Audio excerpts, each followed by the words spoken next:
Hey all, I'm here to tell you about anatomy and physiology. A&P is a semester elective that students can take after they finish that first year of biology. The course is split into learning about what things are, that's the anatomy, and being able to describe what they look like and compare and identify, as well as how that structure allows them to do what they do. That's the physiology.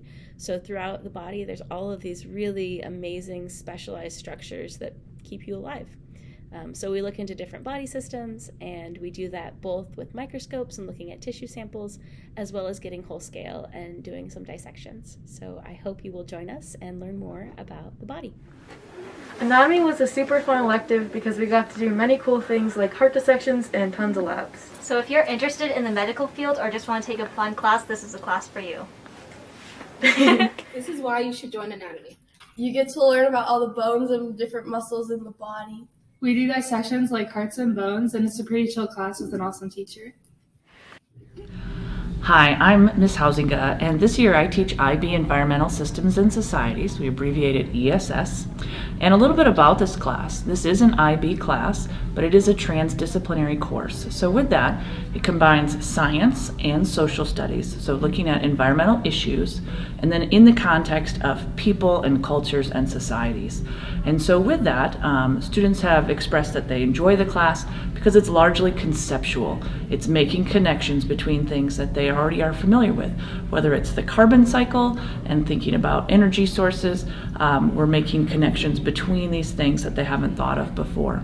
Also, we're looking at real world problems. So what are we going to do about air pollution? What are we going to do about how we grow our food? And so with that, not only learning stuff, but then applying it to real life. What are some things that we can do in our everyday lives to make better environmental choices?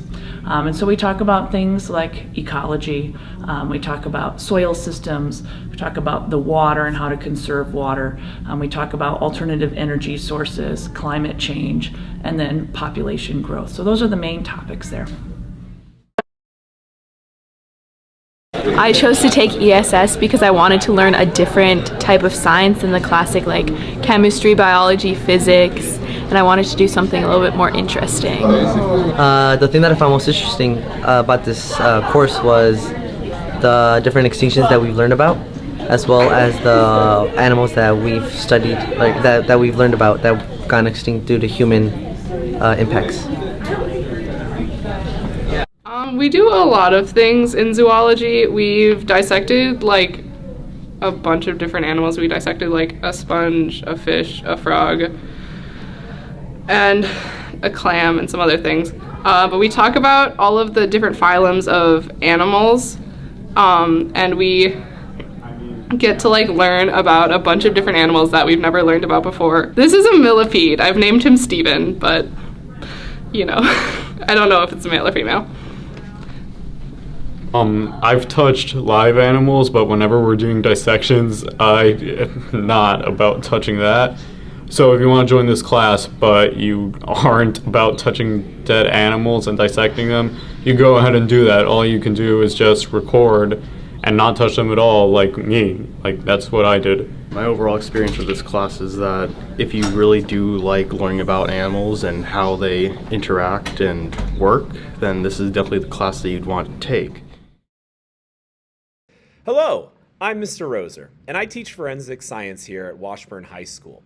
I'm here to tell you about why you should take forensic science next year. It is a one-semester science elective course where you will get to apply what you have learned in chemistry, biology, and physics in order to solve crimes. Each unit, we're going to learn about a different type of evidence that crime scene investigators use in order to solve crimes.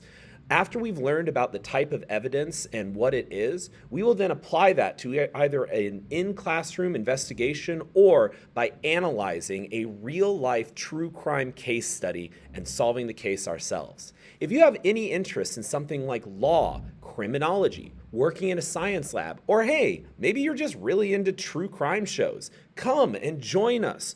Learn about what happens in all of those areas. This is a very hands-on course. For example, we work with fingerprinting. Do you know what your fingerprint looks like? And do you know whether you have loops, arches, or whorls? Come learn and find out. We regularly work with microscopes analyzing things like hair and fiber. For example, can you look at a hair and determine whether it's an animal or human hair? Come and join us. You'll learn how to do that. We also look at things like blood. For example, what does it mean when you have different types of blood splatter? Or how can you determine an individual's blood type when you find that blood on the scene of a crime? Finally, after we have learned about all of these different evidence techniques, we join our friend the mannequin here in a mock crime scene, and we solve an entire crime ourselves within the class using all of these different techniques. I hope that you'll join me next year in forensic science. So what kind of things do you do in forensic science? In forensic science, we apply the different branches of science to determine a crime scene. So that basically means we have to study physics, biology, chemistry in order to, we take all those aspects of science, all those branches, and we use them as tools to help solve the crime. I really enjoyed the ballistics unit in forensics class because I thought it was just a really interesting way to learn about some of the things that you wouldn't normally learn about in school, and it also allowed us to get some hands-on experience with some like actual artifacts that were sent in for us to do experiments with.